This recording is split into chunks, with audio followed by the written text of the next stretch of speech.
ধরেন আগামীকাল থেকে রাস্তায় একটাও রিক্সা নেই, তারপরে চিত্রটা কি? আপনি বাসা থেকে কোথাও যাবেন, সেইখানে আপনি দেখবেন রাস্তায় কোনো রিক্সা। হঠাৎ করেই দুঃসংবাদ দিয়েছেন ব্র্যান্ড প্রমোটার বারিশা হক। তার স্বামী সীমান্ত ব্রেন স্ট্রোক করে আইসিইউতে ভর্তি আছেন। এই মুহূর্তে স্বামীর কাছে আছেন বারিশা হক। বারিশার স্বামী সীমান্তর অবস্থা আশঙ্কাজনক। সবকিছু ছেড়ে দিয়েছেন আল্লাহর উপর। ভিউয়ার্স, পুরো ভিডিওটি শুরু থেকে শেষ পর্যন্ত দেখে অবশ্যই আপনার মতামতটি জানিয়ে দিন। বেশ কয়েকদিন ধরে বারিশার স্বামী সীমান্ত শারীরিক অসুস্থতায় ভুগছেন। খুব বেশি একটা দেখা যায় না তাকে। এরই মধ্যে বারিশা হক দুঃসংবাদ দিয়ে জানান তার স্বামীর অবস্থা একদমই ভালো না। তড়িঘড়ি করে সীমান্তকে এভার কেয়ার হাসপাতালে ভর্তি করা হয়েছে। তবে এই মুহূর্তে কিছু বলতে পারছেন না বারিশা হক।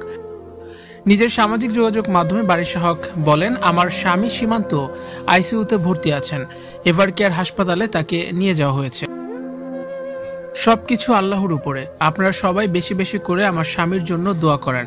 আমার স্বামী যেন সুস্থ হয়ে আমাদের মাঝে আবার ফিরে আসতে পারে। হাসপাতালে অঝরে কান্নায় ভেঙে পড়েছেন বারিশা হক। এই মুহূর্তে কি করবেন বুঝে উঠতে পারছেন না এই ব্র্যান্ড প্রমোটার। একদমই ভেঙে পড়েছেন তিনি। বারিশা দ্বিতীয় বিয়ে করেন সীমান্তকে। প্রথম সংসারে সুখী হতে পারেননি বারিশা। প্রথম স্বামীর সাথে বিচ্ছেদ হওয়ার পর সীমান্তকে জীবনসঙ্গী করেন বারিশা। সীমান্তর সহজ সরলতা তাকে মুগ্ধ করে। খুব সাধারণ দেখে সীমান্তকে বিয়ে করার সিদ্ধান্ত নিয়েছিলেন বারিশা। বারিশাকে শুরু থেকে সব ধরনের সাপোর্ট দিয়ে আসছেন তার স্বামী সীমান্ত।